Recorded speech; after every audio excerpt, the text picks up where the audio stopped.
Hi friends, நான் உங்கள் ஆயிஷா. இன்னைக்கு நம்ம தமிழக அரசுடைய ஒரு முக்கியமான இன்ஃபர்மேஷன் தான் பார்க்க போறோம்.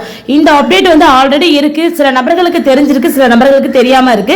ஸோ தெரியாதவங்க தெரிஞ்சுக்கணுங்கிற பட்சத்துல தான் இந்த டீட்டெயில்ஸ் பத்தி நான் உங்களுக்கு எக்ஸ்பிளைன் பண்ண போறேன். ரூபாய் 15 லட்சம் வரைக்குமே மானியத்துடன் கடன் உதவி பெறக்கூடிய ஒரு லோன் திட்டம் தான் இது. சோ இது பாத்தீங்கன்னா மானிய கடன் சொல்றாங்க. சோ இந்த ஸ்கீம்ல நம்ம எப்படி வந்து அப்ளை பண்ணணும், எங்க அப்ளை பண்ணணும் அப்படிங்கிற டீடைல்ஸ் எல்லாமே இந்த வீடியோல நான் ஃபுல்லா எக்ஸ்பிளைன் பண்ணிருக்கேன். சோ வீடியோவை ஸ்கிப் பண்ணாம ஃபர்ஸ்ட் இருந்து லாஸ்ட் வரைக்கும் பாருங்க. அப்பதான் நான் சொல்ல வர தகவல் என்ன அப்படிங்கிறது உங்களுக்கு புரியும். அதாவது படித்த இளைஞர்களுக்கு ரூபாய் 15 லட்சம் வரைக்குமே மானியத்துடன் கடன் உதவி வழங்கலாம் அப்படின்னு சொல்லியிருக்காங்க. சோ ஆல்ரெடி இந்த ஸ்கீம் வந்து நடைமுறையில தான் இருக்கு, நிறைய நபர்களுக்கு வந்து தெரியறது இல்ல. சோ அதுக்காக தான் இந்த வீடியோவை நான் இப்ப மேக் பண்ணிட்டு இருக்கேன்.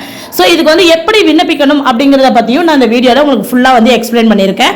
இது எதனால கொடுக்கறாங்கன்னு பாத்தீங்கன்னா புதிய வேலை வாய்ப்புகளை உருவாக்கணும் அப்படிங்கிறதுக்காகவும், தொழில் முனைவோரை ஆதரிக்கணும் அப்படிங்கிறதுக்காகவும், இளைஞர்களுக்கிடையே ஒரு தன்னம்பிக்கையை வந்து ஊக்குவிக்கணும் அப்படிங்கிறதுக்காகவும் பாத்தீங்கன்னா பல்வேறு திட்டங்களை வந்து முயற்சிக்கிறாங்க நம்மளுடைய தமிழக அரசு. அந்த வகையில பாத்தீங்கன்னா மானியத்துடன் கடனுதவி ரூபாய் 15 லட்சம் வரைக்கும் நம்ம தராங்க நம்ம தமிழக அரசு. இளைஞர்களுக்கான ஒரு சூப்பரான வாய்ப்பு அப்படின்னு கூட அறிவிப்பு வந்து கொடுத்திருக்காங்க. சோ டீடைலா இப்ப நம்ம பாத்திரலாம். இப்போ வேலையில்லா திண்டாட்டம் அப்படிங்கிறது நம்ம தமிழகத்தை தாண்டி பாத்தீங்கன்னா இந்தியா முழுவதுமே ஒரு குறிப்பிடத்தக்க சவாலாக தான் வந்து மாறிட்டு வந்துட்டு இருக்கு. சோ இது வந்து பாத்தீங்கன்னா பொதுவாகவே வந்து நகர்ப்புறம் மற்றும் கிராமப்புற இளைஞர்களை அதிகமா வந்து பாதிக்குது அப்படின்னு சொல்றாங்க. ஒவ்வொரு ஆண்டும் பாத்தீங்கன்னா இந்த வேலையில்லாத நபர்களுடைய எண்ணிக்கை வந்து தொடர்ந்து அதிகரிச்சுக்கிட்டே தான் வருது அப்படின்னு சொல்லிட்டு நம்ம மத்திய மாநில அரசாங்கங்கள் என்ன பண்ணிருக்காங்கன்னு பாத்தீங்கன்னா இந்த ஒரு அழுத்தமான ஒரு பிரச்சனைக்கு ஒரு தீர்வு காணும் விதமா பாத்தீங்கன்னா ஒரு சில சொல்யூஷன்ஸ் வந்து கொண்டு வந்திருக்காங்க. அந்த நடவடிக்கையின் படி பாத்தீங்கன்னா புதிய வேலை வாய்ப்புகளை உருவாக்குறதுக்கும் சரி, அதே போல ஒரு தொழில் முனைவர், அதாவது ஒரு தொழில் பண்றதுக்கு ரொம்ப ஒரு முனைப்பா இருக்காங்களே அப்படி இருக்கக்கூடிய இளைஞர்களை ஆதரிக்கிறதுக்காகவும் இருந்தாலும் சரி, இளைஞர்களுக்கிடையே ஒரு நல்ல ஒரு தன்னம்பிக்கையை ஊக்குவிக்கிறதுக்காகவும் பாத்தீங்கன்னா பலவிதமான திட்டங்கள் மற்றும் முயற்சிகளை தொடர்ந்து அவங்க செஞ்சுக்கிட்டு தான் இருக்கிறாங்க. சோ அது மாதிரி ஒரு உருவாக்கப்பட்டது தான் இந்த திட்டமும் சொல்றாங்க. சோ இந்த முயற்சிகள் பாத்தீங்கன்னா வேலையின்மை விகிதத்தை குறைத்து பொருளாதார வளர்ச்சியை ஊக்குவிப்பதன் மூலம் தனிநபர்களை வேலை தேடுபவர்களாக இல்லாமல் வேலைகளை உருவாக்குபவர்களாக மாற்றுவதை நோக்கமா கொண்டிருக்கு அப்படின்னு சொல்லி நம்ம தமிழக அரசு தரப்பிலிருந்து இதுக்கு ஒரு பெஸ்ட் எக்ஸ்பிளனேஷன் கொடுத்திருக்காங்க. படிச்சு முடிச்சுட்டு வேலை இல்லாத ஒரு இளைஞரா நீங்க இருக்கீங்க அப்படின்னா உங்களுக்கு இந்த ஸ்கீம் வந்து 100% வந்து ஒர்க் அவுட் ஆகும். சோ இது எப்படி பண்றதுன்னு மட்டும் இதை கொஞ்சம் பேஸ் பண்ணி ஃபாலோ பண்ணி போனீங்கன்னா இந்த கடன் உதவி மூலமா பாத்தீங்கன்னா ஒரு மானியத்துடைய ஒரு கடனை நம்ம வாங்கிக்கிட்டு நம்மளுடைய வாழ்க்கையை வந்து மேம்படுத்திக்க முடியும். நெக்ஸ்ட் பாத்தீங்கன்னா தமிழ்நாட்டில் இருக்கக்கூடிய இளைஞர்களுடைய இந்த வேலையில்லா திண்டாட்டம் இருக்கு இல்லையா, இதை சமாளிக்க வடிவமைக்கப்பட்ட ஒரு குறிப்பிட்ட ஒரு முன்முயற்சி தான் என்னன்னு பாத்தீங்கன்னா இந்த வேலையில்லா இளைஞர்களுக்கு வேலை வாய்ப்பு உருவாக்கும் இந்த திட்டம். அதாவது என்னன்னா unemployed youth employment generation programme அப்படின்னு சொல்றாங்க. இந்த ஸ்கீமுக்கு வந்து UYEGP திட்டம் அப்படின்னு சொல்லிட்டு இன்னொரு நேமும் இருக்கு. ஓகேவா? இந்த திட்டம் பாத்தீங்கன்னா குறிப்பா தங்கள் சொந்த தொழில் தொடங்குறதுக்கு ஆர்வம் உள்ள இளைஞர்கள் இருக்காங்க இல்லையா, அந்த இளைஞர்களா இருந்தாலும் சரி பெண்களா இருந்தாலும் சரி அவங்களை குறி வச்சுதான் இந்த திட்டத்தை வந்து அவங்க அறிமுகப்படுத்திருக்காங்க. UYEGP திட்டத்தின் மூலமா முதன்மையான குறிக்கோள் வந்து இளைஞர்களிடையே குறிப்பாக சமூக மற்றும் பொருளாதார ரீதியா பின்தங்கி இருக்காங்கல்ல அவங்களுக்கு இடையே ஒரு சுய தொழிலை வந்து மேம்படுத்துவதுதான் இவங்களுடைய முக்கிய நோக்கமா வந்து கருதப்படுது. நிதி உதவி மற்றும் வழிகாட்டுதலை வழங்குவதன் மூலமா இளம் தொழில் முனைவோர் உற்பத்தி, சேவை அடிப்படையிலான வணிகங்கள் மற்றும் சில்லறை விற்பனை கடைகளை நிறுவி தங்களுக்கும் தங்கள் சமூகத்தில் உள்ள மற்றவர்களுக்கும் வேலை வாய்ப்பை உருவாக்கி கொடுக்கணும். இந்த திட்டத்தின் மூலமா அவங்க வந்து உருவாக்கி கொடுப்பாங்க அப்படிங்கறத நம்ம தமிழக அரசு வந்து நம்புது. சோ இந்த UYEGP திட்டத்தின் கீழ் பாத்தீங்கன்னா தகுதியான இளைஞர்கள் வந்து ரூபாய் 15 லட்சம் வரைக்குமே வந்து கடன் உதவி பெற முடியும். சோ இது எப்படி அப்ளை பண்ணணும் நான் பின்னால சொல்லியிருக்கேன். இந்த ஆதரவை பாத்தீங்கன்னா மேலும் வந்து அணுகக்கூடியதாக மாற்றத்துக்கு நம்ம அரசு திட்ட மதிப்பீட்டுல பாத்தீங்கன்னா 25% வரைக்கும் மானியத்தை வந்து வழங்குறாங்க. இதன் மூலம் பாத்தீங்கன்னா அதிகபட்சமா ரூபாய் 2 லட்சம் வரைக்கும் உங்களுக்கு வந்து மானியம் வந்து நீங்க வாங்கிக்க முடியும். சோ 15 லட்ச ரூபாய் ஒரு லோன் நீங்க அப்ளை பண்றீங்கன்னா அதுல 2 லட்ச ரூபாய் வந்து நீங்க வந்து மானியமா வந்து பெற்றுக்க முடியும். பேலன்ஸ் மட்டும் தான் நீங்க பேலன்ஸ் வந்து நம்ம கட்டுற மாதிரி இருக்கும்னு நினைக்கிறேன். சோ இந்த மானியம் வந்து பாத்தீங்கன்னா இளம் தொழில் முனைவர் மீதான நிதி சுமையை வந்து குறைக்குது அப்படின்னு சொல்றாங்க. அதே போல புதிய முயற்சிகளில் இறங்குவதற்கான அவர்களுடைய தன்னம்பிக்கை இருக்கு இல்லையா, அந்த நம்பிக்கையையும் தன்னம்பிக்கையும் ரொம்ப வந்து அதிகரிக்குது அப்படின்னு சொல்றாங்க. சோ இந்த திட்டம் பாத்தீங்கன்னா படித்த வேலையற்ற இளைஞர்களை குறிப்பாக பாத்தீங்கன்னா நம்ம சமூகத்துடைய விளிம்பு நிலை இருக்கு இல்லையா, அதாவது அந்த சமூகத்துடைய விளிம்பு நிலை அல்லது நம்ம சமூக பொருளாதார ரீதியாக நலிவடைந்த பிரிவை சேர்ந்தவர்களை, அதாவது பின்பற்றவர்களை, வருமான கோட்டுக்கு கீழே இருக்கிறவர்கள் அப்படிலாம் சொல்லுவாங்க இல்லையா, அது மாதிரி உள்ளவங்களை வந்து ஊக்குவிக்கும் விதமாக தான் இந்த திட்டம் வந்து நடைமுறைக்கு வந்து வந்திருக்கு அப்படின்னு சொல்றாங்க. அதே போல பாத்தீங்கன்னா இந்த திட்டத்திற்கு தகுதி பெறணும் அப்படின்னா விண்ணப்பதாரர்கள் வந்து சில நிபந்தனைகளை பூர்த்தி செய்ய வேண்டிய அவசியம் வந்து இருக்கு. சோ என்னன்னு பாத்தீங்கன்னா அவங்க வந்து பள்ளியில குறைஞ்சபட்சம் அந்த அடிப்படை கல்வியான இந்த 8ஆம் வகுப்பு வரைக்கும் வந்து கண்டிப்பா வந்து தேர்ச்சி பெற்றவரா இருக்கணும் அப்படிங்கறத சொல்லியிருக்காங்க. அது மட்டும் இல்லாம ஒரு பொது பிரிவு விண்ணப்பதாரர்களுக்கு வந்து வரம்பு வயது வந்து 18 இருந்து 35 வயது வரை நிர்ணயிக்கப்பட்டிருக்கு. அதே போல பாத்தீங்கன்னா சமயம் பிற்படுத்தப்பட்ட வகுப்பினர் அல்லது வந்து சிறுபான்மையினர், அதாவது SC ST இருக்காங்க இல்லையா, சோ அவங்களுக்கான அந்த பாத்தீங்கன்னா ஏஜ் வந்து 45 வயதிற்கு கீழ் வந்து நீட்டிக்கப்பட்டிருக்கு அப்படின்னு சொல்லியிருக்காங்க. மேலும் வந்து விண்ணப்பதாரருடைய குடும்ப ஆண்டு வருமானம் அப்படின்னு நம்ம சொல்லி எடுத்துக்கிட்டோம்னா ஆண்டு வருமானம் வந்து 5 லட்சத்துக்கு மிகாமல் இருக்க வேண்டும் அப்படின்னு சொல்லியிருக்காங்க. இந்த UYEGP இந்த போன்ற இந்த திட்டத்தின் மூலமா அனைத்து பின்னணியில் இருந்து இளைஞர்களின் தொழில் முனைவோர் மூலம் சிறந்த எதிர்காலத்தை உள்ளடக்கிய ஒரு சூழலை உருவாக்குவதே நம்ம தமிழ்நாடு அரசுடைய நோக்கமாக இருக்கு அப்படின்னு சொல்லி எக்ஸ்பிளைன் பண்ணியிருக்காங்க. ஸோ இது வந்து எப்படின்னா நம்ம ஆன்லைன்ல தான் வந்து விண்ணப்பிக்கிற மாதிரி இருக்கும். ஒரு இ-சேவை மையம் போயிட்டு கூட நம்ம வந்து விண்ணப்பிக்க முடியும். ஸோ எப்படி நம்ம விண்ணப்பிக்கலாம், ஆன்லைன்ல நீங்களே வேணாலும் விண்ணப்பிக்கலாம், ஆனால் அப்லோட் டாக்குமெண்ட்லாம் கொடுக்குற மாதிரி இருக்கும். நான் ஜஸ்ட் ஒரு பேசிக் மட்டும் உங்களுக்கு நான் இப்போ வந்து எக்ஸ்பிளைன் பண்ணிடுறேன். ஃபர்ஸ்ட் உங்க மொபைல்ல இருக்கக்கூடிய குரோம் ப்ரௌசர் நீங்க ஃபர்ஸ்ட் ஓபன் பண்ணிக்கோங்க. நான் என்ன பண்ணிருக்கேன்னா குரோம் ப்ரௌசர் ஓபன் பண்ணிட்டு என் மொபைல் வந்து ரொட்டேட் டைப்புக்கு மாத்திருக்கேன். சோ அதனால நான் வந்து இந்த ஸ்கிரீன்ல உங்களுக்கு எக்ஸ்பிளைன் பண்றதுக்காக நான் வந்து மாத்தி வச்சிருக்கேன். இதுல என்ன பண்றீங்கன்னா https://msmeonline.dn.government.in அப்படிங்கிற இந்த வெப்சைட்டை நீங்க டைப் பண்ணிக்கோங்க. இந்த வெப்சைட் லிங்க் பாத்தீங்கன்னா டிஸ்கிரிப்ஷன்ல கொடுக்குறேன். நீங்க டைரக்டா டச் பண்ணி கூட அந்த சைட்டுக்கு நீங்க போய்க்கலாம். நான் உங்களுக்கு தெரியணுங்கிறதுக்காக இது மாதிரி நான் டைப் பண்ணி காமிச்சிருக்கேன். இதை போட்டுட்டு நெக்ஸ்ட் வந்து கோ கொடுத்துக்கோங்க. இந்த லோன் அப்ளை பண்றதும் நம்ம அப்ளிகேஷனை நம்ம வந்து சப்மிட் பண்றதும் ரொம்ப ஈஸியான ஸ்டெப்ஸ் தான். சோ இது நீங்க பண்ணும்போது ஒரு 5 மினிட்ஸ்ல பண்ணிட முடியும். நம்ம வீடியோவை ரெக்கார்ட் பண்றதுனால தான் ஒரு 50 மினிட்ஸ் ஆகுது. ஓகேவா?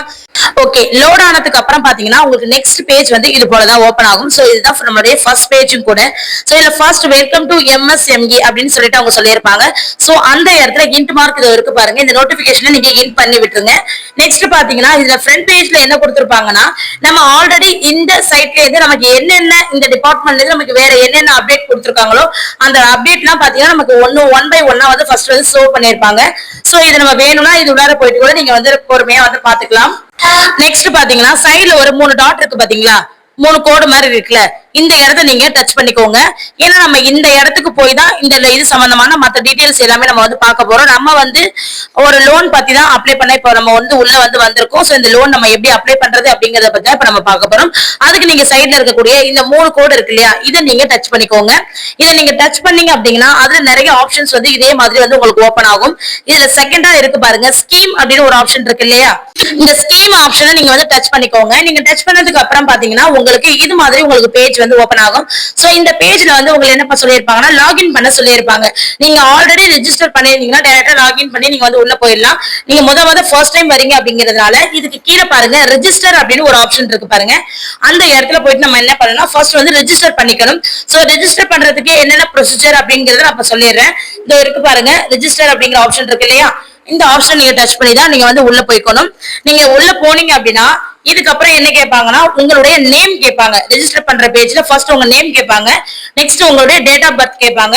அந்த டேட் ஆஃப் பர்த் அப்படின்ற பாக்ஸ் இருக்கு இல்லையா, அதை நீங்க டச் பண்ணீங்க அப்படின்னா அதுலயே உங்களுக்கு இயர், டேட் பிளஸ் வந்து அந்த மந்த் எல்லாமே வந்து ஒரு ஆரோவா செட் ஆயிருக்கும். சோ நீங்க அதை டச் பண்ணிட்டு நீங்க என்ன மந்த்ல பிறந்தீங்களோ அந்த மந்த் செலக்ட் பண்ணிக்கிட்டு நெக்ஸ்ட் என்ன இயரோ அந்த இயரை சூஸ் பண்ணிக்கோங்க. நெக்ஸ்ட் என்ன டேட்டோ அந்த டேட்டை நீங்க லைட்டா டச் பண்ணீங்கன்னா போதும், உடனே உங்களுக்கு டேட் ஆஃப் பர்த் வந்து அங்க வந்து செட் ஆயிடும். அதுக்கப்புறம் கீழே பாத்தீங்கன்னா ஆதார் நம்பர் கேட்டிருப்பாங்க. சோ உங்களுடைய ஆதார் நம்பரை அந்த இடத்துல நீங்க வந்து கொடுத்துக்கோங்க. கரெக்டான ஆதார் நம்பரை கொடுத்துக்கோங்க. அது ஒன்ஸ் கரெக்டா இருக்கா அப்படிங்கறது இந்த கண்ணு மாதிரி ஒரு ஐகான் இருக்கு இல்லையா, அதை டச் பண்ணி நீங்க வந்து சரி பண்ணிக்கலாம். நெக்ஸ்ட் வந்து உங்களை பாஸ்வேர்டு வந்து கிரியேட் பண்ண சொல்லியிருப்பாங்க. பாஸ்வேர்டு கிரியேட்டர் பொறுத்த வரைக்கும் பாத்தீங்கன்னா ஒரு கேபிட்டல் லெட்டர், ஒரு ஸ்மால் லெட்டர், அதே மாதிரி ஒரு நியூமரிக் அதாவது நம்பர்ல ஏதாவது ஒரு நீங்க போடுற மாதிரி இருக்கும். அது இல்லாம ஸ்பெஷல் கேரக்டர் ஏதாவது ஆட் பண்ற மாதிரி இருக்கும். இதெல்லாம் போட்டு நம்ம பாஸ்வேர்டு செட் பண்ணாதான் இங்க வந்து ஒரு ஸ்ட்ராங்கான பாஸ்வேர்டு வந்து கிரியேட் ஆகும். சோ எக்ஸாம்பிளுக்கு நான் இப்ப சைட்ல காட்டுறேன் பாருங்க, இத மாதிரி ஒரு பாஸ்வேர்டை நீங்க சூஸ் பண்ணி உங்க நேம் போட்டு இத மாதிரி ஏதாவது ஸ்பெஷல் கேரக்டர் போட்டு நெக்ஸ்ட் வந்து ஒரு நம்பர்ஸ் ஆட் பண்ணிட்டு இத மாதிரி நீங்க கிரியேட் பாஸ்வேர்டு வந்து நீங்க வந்து கொடுத்துக்கோங்க. அடுத்து வந்து கேப்சா, என்ன கேப்சாவோட என்ன இருக்கோ அதை பார்த்து கரெக்டா நீங்க டைப் பண்ணிக்கோங்க. நீங்க டைப் பண்ணிட்டு நெக்ஸ்ட் ரெஜிஸ்டர் அப்படின்னு ஒரு ஆப்ஷன் இருக்கு இல்லையா, அந்த ஆப்ஷனை நீங்க கொடுத்தீங்கன்னா உங்களுக்கு ரெஜிஸ்டர் ஆயிட்டு திருப்பி பாத்தீங்கன்னா லாகின் பேஜ் வந்து உங்களுக்கு வந்து ஓபன் ஆயிடும். இது போல. நெக்ஸ்ட் என்ன பண்ணணும்னா லாகின் பேஜ்க்கு நீங்க வந்ததுக்கு அப்புறமா யூசர் நேம் அப்படிங்கிற இடத்துல உங்களுடைய என்ன போன் நம்பர் நீங்க கொடுத்தீங்களோ அந்த மொபைல் நம்பரை இந்த இடத்துல கொடுங்க. அதுக்கு கீழே பாஸ்வேர்டு அப்படின்னு கேட்கறாங்க இல்லையா, அந்த பாஸ்வேர்டு கேட்கிற இடத்துல என்ன பாஸ்வேர்டு கொடுத்தீங்களோ அதை கொடுத்துட்டு நெக்ஸ்ட் கேப்சா கொடுத்துட்டு லாகின் அப்படிங்கிற இடத்த நீங்க டச் பண்ணி விட்டுருங்க. லாகின் பண்ணதுக்கு அப்புறம் பாத்தீங்கன்னா உங்களுக்கு இன்னர் ஃபேஸ் வந்து இது மாதிரி தான் ஓபன் ஆகும். சோ இந்த இடத்துல வெல்கம் டு MSME தமிழ்நாடு அப்படின்னு சொல்லிட்டு உங்களுக்கு வெல்கம் ஸ்பேஸ் வந்து இது மாதிரி ஓபன் ஆகும். இங்க குறு சிறு மற்றும் நடுத்தர தொழில் நிறுவனங்கள் துறை அப்படின்னு சொல்லி போட்டிருப்பாங்க. நம்ம லோன் வந்து இந்த இடத்துல தான் நம்ம வந்து அப்ளை பண்ண போறோம். சோ இதுக்கு என்ன பண்ணணும்னா சைட்ல இருக்கக்கூடிய இந்த 3 கோடு இருக்கு இல்லையா, அதை நீங்க டச் பண்ணிக்கோங்க. டச் பண்ணிட்டு அதுல ஸ்கீம் அப்படின்னு ஒரு ஆப்ஷன் இருக்கு இல்லையா, இதுல எல்லா ஸ்கீமை பத்தி கொடுத்திருப்பாங்க. சோ நம்ம பார்க்க போறது ஸ்கீம் அப்படிங்கிற அந்த ஆப்ஷன் தான் இப்ப நம்ம டச் பண்ண போறோம். இந்த ஸ்கீம் உள்ளார பாத்தீங்கன்னா ஏகப்பட்ட ஸ்கீம் வந்து அவங்க கொடுத்திருப்பாங்க. சோ நம்ம பார்க்க வந்திருக்கிறது UYEGP அப்படிங்கிற அந்த ஸ்கீம் பத்தி தான். நமக்கு செகண்ட் பிளேஸ்ல அந்த ஸ்கீம் இருக்கு பாருங்க. சோ அதனால அந்த ஸ்கீமை நம்ம என்ன பண்ணிக்கலாம்னா ஃபர்ஸ்ட் வந்து டச் பண்ணிக்கலாம். நெக்ஸ்ட் பேஜ் உங்களுக்கு இது மாதிரி ஓபன் ஆகும். வெல்கம் டு UYEGP ஸ்கீம் அப்படின்னு சொல்லிட்டு சொல்லியிருப்பாங்க. சோ அந்த ஸ்கீம்ல பொறுத்த வரைக்கும் பாத்தீங்கன்னா எப்படி நம்ம அப்ளை பண்ணுங்கிறது நமக்கு டைரக்டாவே தெரிஞ்சிடும். அந்த நோட்டிபிகேஷனை இன்ட் மார்க் கொடுத்து நீங்க க்ளோஸ் பண்ணி விட்டுருங்க. நெக்ஸ்ட் வெல்கம் ஆயிஷா, அதாவது என்னுடைய பேர் கொடுத்துறாங்க, நீங்க கொடுத்தீங்கன்னா உங்களுடைய நேம் கொடுப்பாங்க. அதே 3 டாட்டை நீங்க டச் பண்ணி அங்க போனீங்கன்னா அப்ளை ஆன்லைன் அப்படின்னு சொல்லிட்டு ஒரு ஆப்ஷன் இருக்கும். சோ இந்த அப்ளை ஆன்லைன் அப்படிங்கிற ஆப்ஷனுக்கு ஃபர்ஸ்ட்ல இருக்கு பாருங்க, நியூ அப்ளிகேஷன் ஒரு ஆப்ஷன் இருக்கு இல்லையா. சோ இந்த ஆப்ஷனை நீங்க வந்து டச் பண்ணிக்கோங்க. நீங்க டச் பண்ணதுக்கு அப்புறம் பாத்தீங்கன்னா இத மாதிரி ஒரு பேஜ் வந்து உங்களுக்கு வந்து ஓபன் ஆகும். இந்த பேஜ்ல ரொம்ப கிளியரா வந்து கொடுத்திருப்பாங்க. அதாவது வேலை வாய்ப்பற்ற இளைஞர்களுக்கு வேலை வாய்ப்பு வழங்கும் பொருட்டு உருவாக்கப்பட்ட இந்த திட்டம் அப்படிங்கிற அந்த நோக்கத்தோட உருவாக்கப்பட்ட திட்டம் அப்படின்னு சொல்லிட்டு இந்த திட்டத்தை வந்து சொல்லியிருப்பாங்க. சோ மானியத்துடன் கூடிய கடனுதவி பெறுறதுக்கான திட்டம் அப்படின்னு சொல்லியிருப்பாங்க. இதுக்கான எலிஜிபிலிட்டி கண்டிப்பா வந்து அடிப்படை தகுதியான 8ஆம் வகுப்பில் வந்து அவங்க வந்து தேர்ச்சி பெற்றிருக்கணும். அது மட்டும் இல்ல, ஒரு குடும்பத்துடைய ஆண்டு வருமானம் அப்படிங்கிறது 5 லட்சம் ரூபாய்க்கு மிகாமல் இருக்க வேண்டும் அப்படின்னு சொல்லியிருப்பாங்க. குறைஞ்சபட்ச வயது வந்து 18 வயது, அதிகபட்ச பொது பிரிவினருக்கான வயது பாத்தீங்கன்னா 45 வயது. அது இல்லாம சிறப்பு பிரிவினரா இருந்தா, அதாவது SC ST BC MBC, next வந்து உமன் கேட்டகரி, அப்புறம் வந்து எக்ஸ் சர்வீஸ் மேன், அப்புறம் வந்து ஊனமுற்றோர்களா இருந்தாலுமே சரி, இல்லைன்னா டிரான்ஸ்ஜெண்டரா இருந்தாலும் சரி, இது மாதிரி இருக்கிற பர்சனா நீங்க இருக்கீங்க அப்படின்னா உங்களுக்கான வயது வரம்பு 55 வயது அப்படின்னு சொல்லி 10 வயசு எக்ஸ்ட்ரா சொல்லியிருக்காங்க. இன்னொன்னு, இந்த லோன் எதுக்கெல்லாம் எலிஜிபிள் கிடையாதுன்னு பாத்தீங்கன்னா நேரடி விவசாயம் பண்றதுக்காக இருந்தாலும் சரி, ஆடு மாடு கோழி முயல் மற்றும் பட்டுப்புழு வளர்த்தல் இருக்குல்ல, இது சம்பந்தமான தொழில்களுக்கு இந்த திட்டத்தின் கீழ கடனுதவி கண்டிப்பா வந்து கொடுக்க மாட்டாங்க அப்படிங்கறத கிளியரா எக்ஸ்பிளைன் வந்து பண்ணிருக்காங்க. இது தவிர்த்து நம்ம ஒரு தொழில் பண்றோம் அப்படின்னா அவங்களுக்கு மட்டும்தான் இந்த லோன் வந்து எலிஜிபிலிட்டி ஆகும் அப்படிங்கறத சொல்லியிருக்காங்க. சோ இதுக்கான எலிஜிபிலிட்டி உங்களுக்கு இருக்கான்னு ஃபர்ஸ்ட் நீங்க வந்து செக் பண்ணிக்கோங்க. உங்களுக்கு எலிஜிபிலிட்டி இருக்கு அப்படிங்கிற பட்சத்துல இந்த லோனை நீங்க வந்து அப்ளை பண்றதுக்கு ஸ்டார்ட் பண்ணலாம். நெக்ஸ்ட் என்ன பண்றீங்க, லைட்டா கீழே வந்து ஸ்க்ரோல் பண்ணுங்க. நீங்க கீழே ஸ்க்ரோல் பண்ணீங்கன்னா அங்க ஒரு குட்டியா ஒரு பாக்ஸ் இருக்கும். அதாவது இந்த விவரங்கள் அனைத்தும் நான் அறிந்தேன் அப்படிங்கிற மாதிரி ஒரு பாக்ஸ் இருக்கும். இத்தகவலை படித்து புரிந்து கொண்டேன் அப்படின்னு ஒரு பாக்ஸ் இருக்கா, அந்த பாக்ஸை நீங்க வந்து டிக் பண்ணிக்கோங்க. டிக் பண்ணி விட்டுட்டு நெக்ஸ்ட் இந்த ஒரு ஆப்ஷன் இருக்கு பாருங்க, இந்த ஆப்ஷன் நீங்க கொடுத்து விட்டுருங்க. நீங்க நெக்ஸ்ட் ஆப்ஷன் கொடுத்ததுக்கு அப்புறம் பாத்தீங்கன்னா உங்களுக்கு அடுத்த பேஜ் வந்து உங்களுக்கு இதே போல வந்து ஓபன் ஆகும். இந்த பேஜ்ல பாத்தீங்கன்னா உங்கள் கவனத்திற்கு அப்படின்னு சொல்லிட்டு சில இன்ஸ்ட்ரக்ஷன் வந்து கொடுத்திருப்பாங்க. அதுல பாருங்க, பதிவேற்றம் செய்யப்பட வேண்டிய ஆவணங்கள் அப்படின்னு இருக்கு இல்லையா, அதுக்கு பக்கத்துல கிளிக் ஹியர் அப்படின்னு ஒரு ஆப்ஷன் இருக்கும். சோ இந்த ஆப்ஷனை நீங்க டச் பண்ணிட்டு என்னென்ன நம்ம இதுல அப்லோட் பண்ணணும் அப்படிங்கறத நீங்க வந்து தெரிஞ்சுக்கலாம். சோ என்னென்ன சைஸ்ல நம்ம அப்லோட் பண்ணணுங்கிறத தெரிஞ்சுக்கலாம். இப்ப இத பாருங்க, இதுல பாத்தீங்கன்னா ஃபர்ஸ்ட் வந்து பாஸ்போர்ட் சைஸ் போட்டோ, உங்களோட போட்டோ வந்து 50 MB குள்ள இருக்கிற மாதிரி ஒரு போட்டோ நீங்க ரெடி பண்ணி வச்சுக்கோங்க. நெக்ஸ்ட் உங்களுடைய டிசி, ஓகேவா, டிசி ரெடி பண்ணி வச்சுக்கோங்க. குடும்ப அட்டை, நெக்ஸ்ட் வந்து இருப்பிட சான்று இல்லைன்னா ஆதார் கார்டு, அப்படி இல்லைன்னா வந்து வாக்காளர் அடையாள அட்டை ரெடி பண்ணி வச்சுக்கோங்க. நெக்ஸ்ட் வந்து GST எண்ணிட்ட விலைப்பட்டியல், அதாவது அதுல ஒரு நம்பர் இருக்கும் இல்லையா, ஒரு நம்ம GST நம்பர் நமக்கு கொடுப்பாங்க, அந்த நம்பரை உள்ளிட்ட 1க்கு மேற்பட்ட பக்கங்கள் இருக்கு அப்படின்னா நீங்க அதை வந்து ஒரு ஃபைலா, அதாவது ஒரு PDF ஃபைலா நீங்க ரெடி பண்ணி இதுல வந்து அப்லோட் பண்ணணும் அப்படின்னு சொல்லியிருக்காங்க. நெக்ஸ்ட் வந்து ஜாதி சான்றிதழ், அடுத்து பாத்தீங்கன்னா மாற்றுத்திறனாளி, முன்னாள் ராணுவத்தினர், அப்படி இல்லைன்னா வந்து திருநங்கையர்களுக்கான அது மாதிரியான பர்சனா நீங்க இருக்கீங்க அப்படின்னா அதுக்கான ஒரு அடையாள சான்று உங்ககிட்ட இருக்கும் தானே, அந்த சான்றிதழையும் இந்த இடத்துல நீங்க வந்து அப்டேட் வந்து பண்ணலாம். உங்ககிட்ட என்னென்ன வேணுங்கிறத அவங்க சொல்லிட்டாங்க. சோ இது எல்லாத்தையுமே நீங்க தயார் நிலையில தயார்படுத்திக்கிட்டு அதுக்கப்புறமா நீங்க இதை வந்து அப்லோட் பண்றதுக்கு நீங்க வந்து வரலாம். இப்ப பாத்தீங்கன்னா நெக்ஸ்ட் அந்த பேஜ் அப்படியே கீழே ஸ்க்ரோல் பண்ணி வந்தீங்கன்னா இந்த தகவலை படித்து புரிந்து கொண்டேன் இருக்கு இல்லையா, அந்த பாக்ஸ் நீங்க டிக் பண்ணிட்டு கீழே ப்ரொசீட் அப்படின்னு இருக்கு இல்லையா, அந்த ஆப்ஷனை நீங்க வந்து டச் பண்ணிக்கோங்க. டச் பண்ணீங்கன்னா உங்களுக்கு UYEGP அதோடைய ஆன்லைன் அப்ளிகேஷன் ஃபார்ம் வந்து உங்களுக்கு இதே போல ஓபன் ஆயிடும். சோ இந்த ஃபார்ம் தான் இப்ப நம்ம ஃபில் பண்ண போறோம். ஃபர்ஸ்ட் பாத்தீங்கன்னா நேம், உங்களுடைய நேம நீங்க இந்த இடத்துல வந்து கொடுத்துக்கோங்க. நெக்ஸ்ட் பக்கத்துல அதோடைய இனிஷியல், உங்க நேமுடைய இனிஷியல் வந்து கொடுத்துக்கோங்க. அதுக்கு கீழே பாத்தீங்கன்னா செகண்ட்ல செக்ஸ் கேட்டிருப்பாங்க. சோ ஆண் பெண் அல்லது திருநங்கை அப்படிங்கிற மாதிரி நீங்க எது கொடுக்குறோமோ அதை நீங்க வந்து கொடுத்துக்கலாம். அதுக்கு கீழே பாருங்க கம்யூனிட்டி கேட்டிருப்பாங்க. அந்த இடத்துல செலக்ட் கம்யூனிட்டி அப்படின்னு இருக்கு இல்லையா, அந்த இடத்த நீங்க டச் பண்ணீங்க அப்படின்னா உங்களுக்கு கம்யூனிட்டில என்னென்ன கம்யூனிட்டி இருக்கோ அது எல்லாமே வந்து ஓபன் ஆகும். நீங்க எந்த கம்யூனிட்டியோ அதை நீங்க கரெக்டா நீங்க வந்து டச் பண்ணி விட்டுருங்க. நெக்ஸ்ட் பாத்தீங்கன்னா அதுக்கு கீழே ரிலிஜியன் கேட்டிருப்பாங்க. ரிலிஜியனுக்கும் அதே போல ஆரோ இருக்கும். சோ அதை நீங்க டச் பண்ணீங்கன்னா உள்ளார உங்க ரிலிஜியன் வரும். சோ நீங்க என்ன ரிலிஜியனோ அதை நீங்க ஓகே கொடுத்துக்கோங்க. நெக்ஸ்ட் வந்து மெட்டீரியல் ஸ்டேட்டஸ் கேட்டிருப்பாங்க. மேரிடா அன்மேரிடான்னு சொல்லி உள்ள கொடுத்துக்கோங்க. அதுக்கப்புறம் பாத்தீங்கன்னா டிஃபரெண்ட் டேபிள், அதாவது நீங்க வந்து ஊனமுற்ற பர்சனான்னு கேட்டிருப்பாங்க. ஆம்னா ஆம், இல்லைன்னா இல்லைன்னு கொடுத்துக்கோங்க. அதுக்கு அடுத்து பாத்தீங்கன்னா நெக்ஸ்ட் வந்து எக்ஸ் சர்வீஸ் மேன், நீங்க ஆல்ரெடி ஓய்வு பெற்றவரா அப்படின்னு சொல்லி கேட்டிருப்பாங்க. முன்னாள் ராணுவத்தினரான்னு ஆம்னா ஆம், இல்லைன்னா இல்லைன்னு கொடுத்துக்கோங்க. நெக்ஸ்ட் பாத்தீங்கன்னா பேரண்ட் ஆஃப் மென்டாலிட்டி, அந்த ஆப்ஷனும் நீங்க வந்து ஓகே இருந்தா ஆமான்னு கொடுங்க, இல்லைன்னா ஸ்பெஷல் டைட்டா இருந்தா ஆமான்னு கொடுங்க, இல்லைன்னா இல்லைன்னு கொடுத்துக்கோங்க. டேட் ஆஃப் பர்த் அப்படிங்கிற இடத்துல அந்த இடத்துல நீங்க வந்து டச் பண்ணீங்க அப்படின்னா உங்களுக்கு வந்து டேட் ஆஃப் பர்த் வந்து ஆட்டோமேட்டிக்கா உங்களுக்கு ஓப்பன் ஆகும். அதுல உங்களுடைய டேட் ஆஃப் பர்த் என்னவோ அதை நீங்க கரெக்டா கொடுத்து ஓகே கொடுத்து வச்சுக்கோங்க. நெக்ஸ்ட் வந்து பாருங்க இந்த இது போலதான் ஓப்பன் ஆகும். டேட் ஆஃப் பர்த் பொறுத்த வரைக்கும் இது போலதான் ஓப்பன் ஆகும். Month and year and date எல்லாமே நீங்க கரெக்டா நீங்க டச் பண்ணீங்கன்னா உங்களுக்கு அந்த இடத்துல போய் செட் ஆகி போய் உட்காந்துக்கும். நெக்ஸ்ட் பாத்தீங்கன்னா அதுக்கு கீழே வந்து ஃபாதர் நேம் ஸ்பௌஸ் நேம்னு கேட்டிருப்பாங்க. நீங்க வந்து மேரிட் பர்சனா இருக்கீங்க அப்படின்னா நீங்க என்ன பண்றீங்கன்னா ஸ்பௌஸ் நேம் கொடுக்கணும். நீங்க அன்மேரிட் பர்சனா இருக்கீங்க அப்படின்னா ஃபாதர் நேம் அப்படிங்கறத நீங்க வந்து சூஸ் பண்ணிக்கலாம். நீங்க ஃபாதர் நேம் சூஸ் பண்ணீங்க அப்படின்னா பக்கத்துல வந்து பாத்தீங்கன்னா குட்டியா ஒரு பாக்ஸ் இது போல ஓபன் ஆகும். சோ இந்த பாக்ஸ்ல உங்க ஃபாதருடைய நேம் நீங்க இந்த இடத்துல நீங்க டைப் பண்ற மாதிரி இருக்கும். அதே போல நீங்க ஒரு கல்யாண பர்சன் ஸ்பௌஸ் நேம் கொடுக்குறீங்க அப்படின்னா நீங்க வந்து ஒரு ஆணா இருக்கீங்க அப்படின்னா உங்களுடைய மனைவி பேரும், பெண்ணா இருக்கீங்க அப்படின்னா உங்களுடைய கணவருடைய பேரும் இந்த இடத்துல நீங்க வந்து கொடுக்குற மாதிரி இருக்கும். நெக்ஸ்ட் சைட்ல பாருங்க போட்டோ அப்லோட் பண்றதுக்கான ஒரு ஆப்ஷன் கொடுத்திருப்பாங்க. சூஸ் ஃபைல நீங்க சூஸ் பண்ணிட்டு உங்களுடைய போட்டோ இந்த இடத்துல நீங்க வந்து அப்ளை பண்ணிக்கலாம். ஜஸ்ட் நீங்க இந்த இடத்துல சூஸ் ஃபைல் அப்படின்னு சொல்லி நீங்க டச் பண்ணீங்க அப்படின்னா உங்களுக்கு டைரக்டா கேலரியில போயிட்டு நிற்கும். நீங்க அந்த கேலரிக்குள்ளார போயிட்டு உங்களுடைய போட்டோவை நீங்க டைரக்டா வந்து இந்த இடத்துல நீங்க வந்து அப்லோட் வந்து பண்ணிக்க முடியும். அவ்வளவுதான். அதுக்கு கீழே பாருங்க நெக்ஸ்ட் வந்து கம்யூனிகேஷன் டீடைல்ஸ் அப்படின்னு சொல்லியிருப்பாங்க. இந்த இடத்துல அட்ரஸ் பத்தின டீடைல்ஸ் தான் வந்து கேட்டிருப்பாங்க. சோ இந்த இடத்துல அட்ரஸ் அப்படின்னு பொறுத்த வரைக்கும் நீங்க ரெகுலரா உங்களுடைய பெர்மனன்ட் அட்ரஸ் என்னவோ சோ அந்த அட்ரஸ் தான் நீங்க இந்த இடத்துல வந்து கிளியரா கொடுக்கணும். இந்த அட்ரஸ் கொடுக்கிற இடம் ரொம்ப முக்கியம் இந்த இதை பொறுத்த வரைக்கும். ஏன்னா லாஸ்டா நீங்க பெர்மனன்ட் அட்ரஸ்ல இருந்தாலும் சரி இல்ல தற்காலிகமா வேற ஏதாவது இடத்துக்கு நீங்க இடம்பெயர்ந்தாலும் சரி கடைசி 3 வருஷம் நீங்க அந்த இடத்துல கண்டிப்பா வசிக்கிற நபரா இருந்தா மட்டும்தான் இந்த லோனுக்கு வந்து நீங்க வந்து எலிஜிபிள் வந்து ஆக முடியும். ஓகேவா? இப்ப ரெசிடென்சி அப்படிங்கிற இடத்துல பர்மனன்ட் ஃபர்ஸ்ட் டோர் நம்பர் கொடுத்துக்கோங்க. அடுத்து உங்க ஸ்ட்ரீட் நம்பர், உங்களுக்கு அந்த வார்டு எண் இருந்து அதை நீங்க கொடுத்துக்கோங்க. உங்களுடைய வில்லேஜ் கொடுத்துக்கோங்க, டவுனா சிட்டி அது என்னங்கிறத கொடுத்துக்கோங்க.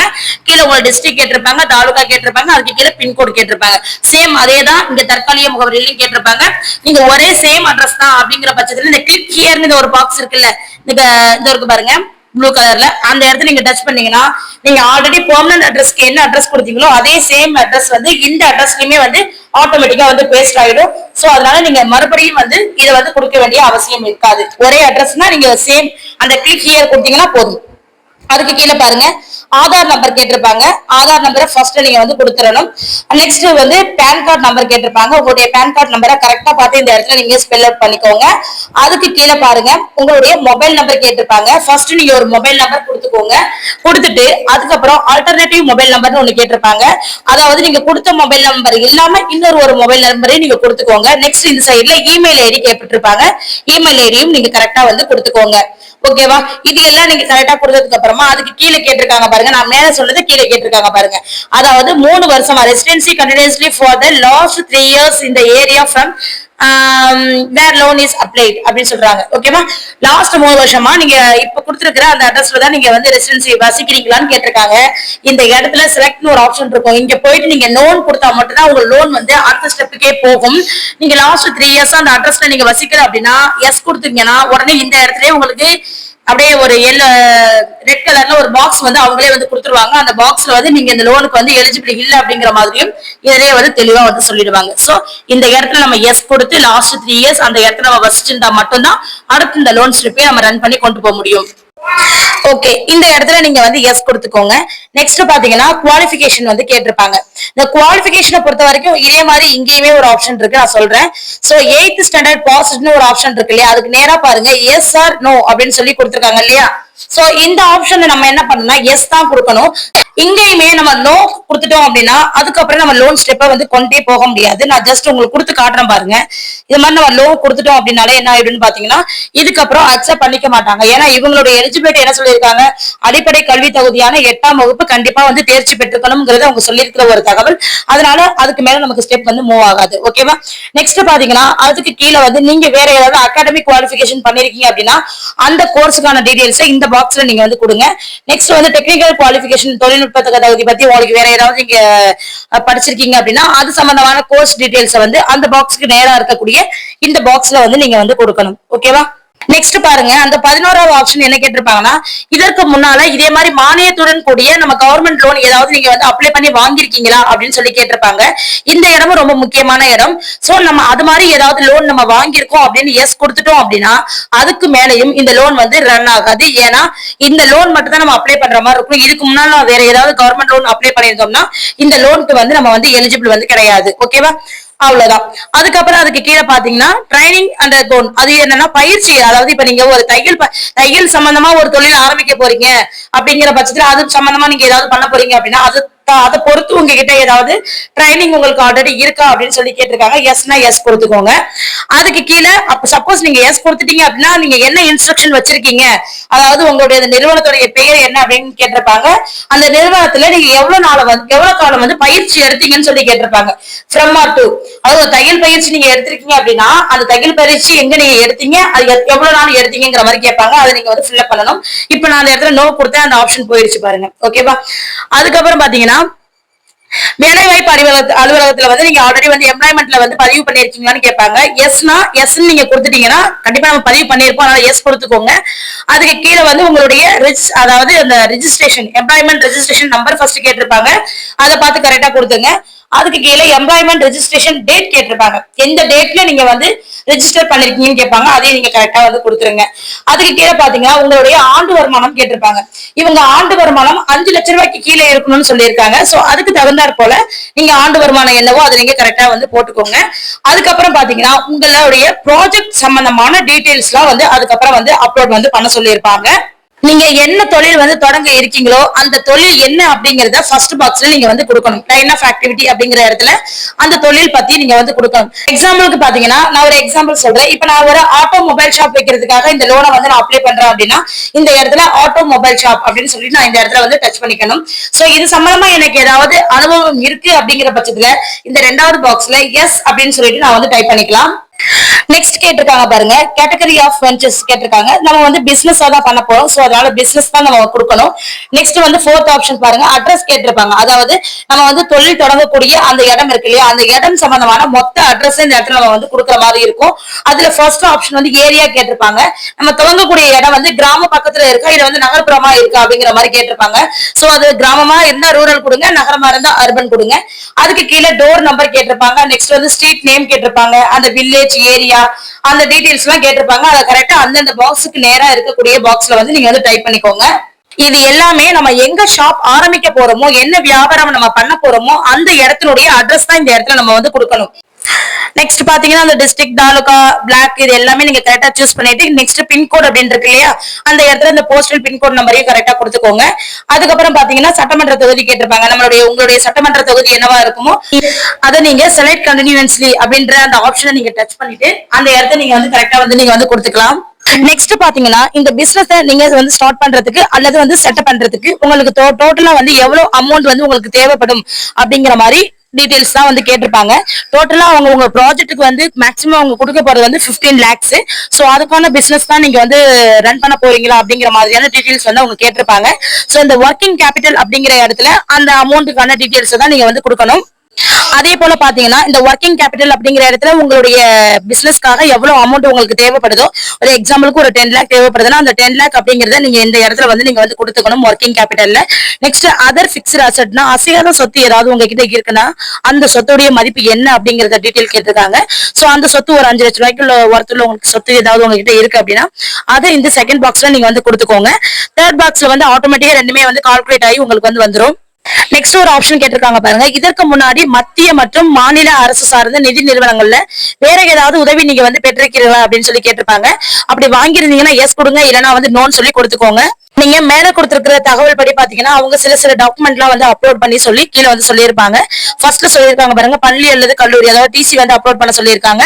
அதுக்கு கீழே பாத்தீங்கன்னா குடும்ப அட்டை இல்லாதவர் வந்து தாசில்தார்ட்ட வந்து பெறக்கூடிய ஒரு இருப்பிட சான்று, அப்படி இல்லைன்னா ஆதார் அட்டையுடைய நகல், அப்படி இல்லைன்னா வாக்காளர் அடையாள அட்டை, இதை ஏதாவது நீங்க வந்து இதுல வந்து அப்லோட் பண்ற மாதிரி இருக்கும். நெக்ஸ்ட் வந்து பாத்தீங்கன்னா உங்களுக்கு வந்து கொட்டேஷன் நீங்க வந்து ரெடி பண்ணணும். சோ அந்த கொட்டேஷன்ல ஜிஎஸ்டி நம்பரோட உங்களுக்கு வந்து கொடுத்திருப்பாங்க. சோ அந்த விலைப்பட்டியலுடன் கூடிய அந்த கொட்டேஷனை நீங்க ரெடி பண்ணி இதுல வந்து அப்லோட் பண்ற மாதிரி இருக்கும். சோ நீங்க எங்க அப்லோட் பண்ணணும் அப்படிங்கறத நான் இப்ப சொல்லிடுறேன். இப்ப ஃபர்ஸ்ட் வந்து நம்ம எல்லாமே கரெக்டா கொடுத்துருக்கோமான்னு ஒன்ஸ் நீங்க செக் பண்ணிக்கோங்க. செக் பண்ணிட்டு இந்த ப்ரொசீட் அப்படின்னு ஒரு ஆப்ஷன் இருக்கு இல்லையா, இந்த ஆப்ஷனை நீங்க வந்து டச் பண்ணி என்ன பண்ணலாம்னா உங்களுடைய அப்ளிகேஷனை நீங்க வந்து ப்ரொசீட் வந்து நீங்க வந்து பண்ணிக்கலாம். நீங்க ப்ரொசீட் பண்ணதுக்கு அப்புறமா பாத்தீங்கன்னா உங்க அப்ளிகேஷன் ஃபார்ம் வந்து ப்ரொசீட் ஆயிடும். அதுக்கப்புறமா உங்களுக்கு அப்ளிகேஷன் ஐடி அப்படின்னு சொல்லிட்டு ஒரு ஐடி வந்து கொடுத்திருப்பாங்க.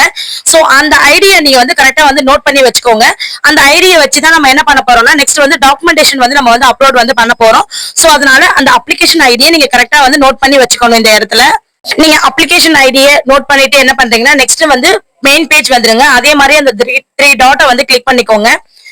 கிளிக் பண்ணீங்கன்னா அதுக்கு கீழே வந்து உங்களுக்கு அந்த ஸ்கீம்னு இருக்கு இல்லையா, அதை டச் பண்ணிக்கோங்க. அதுக்கப்புறம் UIEGB அப்படிங்கிற அந்த ஆப்ஷனை டச் பண்ணிக்கோங்க. நெக்ஸ்ட் உங்களுக்கு இந்த பேஜ்குள்ளார வந்துரும். மறுபடியும் அந்த 3 டாட்டை வந்து நீங்க வந்து கிளிக் பண்ணிக்கோங்க. அதுக்குள்ள போனீங்கன்னா அப்ளை ஆன்லைன் அப்படின்னு ஒரு ஆப்ஷன் இருக்கு இல்லையா, அந்த ஆப்ஷனை நீங்க வந்து டச் பண்ணிக்கோங்க. அது கொடுத்தீங்கன்னா அதுக்கு கீழே செகண்ட் ஆப்ஷன் இருக்கு பாருங்க, அப்லோட் டாக்குமெண்ட் அப்படின்னு சொல்லிட்டு ஆப்ஷன் இருக்கும். ஃபர்ஸ்ட் நான் சொல்லியிருப்பேன் இந்த நியூ அப்ளிகேஷனுக்குள்ள நம்ம போய் முடிச்சிட்டோம். நெக்ஸ்ட் அதர் ஆப்ஷன் வந்து அப்லோட் டாக்குமெண்ட். சோ அந்த அப்லோட் டாக்குமெண்ட் அப்படிங்கிற அந்த ஆப்ஷன் நீங்க டச் பண்ணிக்கோங்க. நீங்க டச் பண்ணிட்டு அந்த ஆப்ஷனுக்குள்ளார வந்தீங்க அப்படின்னா online application document certificate upload அப்படின்னு ஒரு ஆப்ஷன் இருக்கும். சோ உங்களுடைய அப்ளிகேஷன் ஐடி நான் சொன்னேன் இல்லையா, அந்த ஐடியை நீங்க என்ன பண்ணணும்னு பாத்தீங்கன்னா இந்த இடத்துல நீங்க வந்து கொடுத்துடணும். அந்த ஐடியை நீங்க இந்த இடத்துல கொடுத்து சப்மிட் கொடுத்துட்டீங்க அப்படின்னா நீங்க ஆல்ரெடி அப்லோட் கொடுத்த டாக்குமெண்ட் பத்தின மொத்த டீடைல்ஸ்மே உங்களுக்கு அந்த இடத்துல வந்து ஷோ ஆகும். நீங்க கரெக்டா அதுக்குள்ளார போயிட்டு நீங்க எல்லா டாக்குமெண்ட்டுமே நீங்க வந்து அப்லோட் வந்து பண்ணிக்கலாம். அப்லோட் பண்ணிட்டு நீங்க வந்து சப்மிட் பண்ணிக்கலாம். நீங்க இந்த ப்ராசஸ் நீங்க கரெக்டா கம்ப்ளீட் பண்ணிட்டீங்கன்னா அதுக்கப்புறம் கம்யூனிட்டில இருந்து டைரக்டா என்ன பண்ணுவாங்கன்னா உங்களை வந்து இன்டர்வியூக்காக வந்து கால்ஃபர் பண்ணுவாங்க. டைரக்டா நீங்க இன்டர்வியூக்கு போகும்போது இதுல என்னென்ன டாக்குமெண்ட் நீங்க வந்து அப்லோட் பண்ணீங்களோ எல்லா டாக்குமெண்டோட டீடைல்ஸையும் ஒரிஜினாலிட்டியை வந்து நீங்க வந்து கையில வந்து எடுத்துட்டு போகணும். அது மாதிரி எடுத்துட்டு போனீங்கன்னா நீங்க கரெக்டா நீங்க சப்மிட் பண்ணிட்டீங்க அப்படின்னா உங்களுக்கு வந்து இந்த லோன் வந்து கரெக்டா வந்து கிடைச்சிடும். அது மட்டும் இல்ல இந்த லோன் வந்து உங்க கைக்கு கிடைக்கிறதுக்கான மொத்த டூரேஷன் பாத்தீங்கன்னா மேக்ஸிமம் வந்து 100 days வந்து சொல்லியிருக்காங்க. அதுக்குள்ள உங்க இந்த லோன் வந்து உங்களுக்கு வந்து எலிஜிபிள் ஆயிடும் சொல்லியிருக்காங்க. சோ உங்ககிட்ட டாக்குமெண்ட் கரெக்டா இருக்கு அப்படிங்கிற பட்சத்துல கண்டிப்பா இந்த லோனுக்கு நீங்க வந்து எலிஜிபிள் ஆயிருவீங்க. இந்த தகவல் உங்களுக்கு பயனுள்ளதா இருக்கு அப்படின்னா கண்டிப்பா நம்ம சேனல் சப்ஸ்கிரைப் பண்ணிக்கோங்க. பக்கத்துல இருக்க பெல் ஐகானை டச் பண்ணி வச்சுக்கோங்க. அடுத்தடுத்து நம்ம போடக்கூடிய பயனுள்ள தகவல் உங்களை வந்து சேரும்.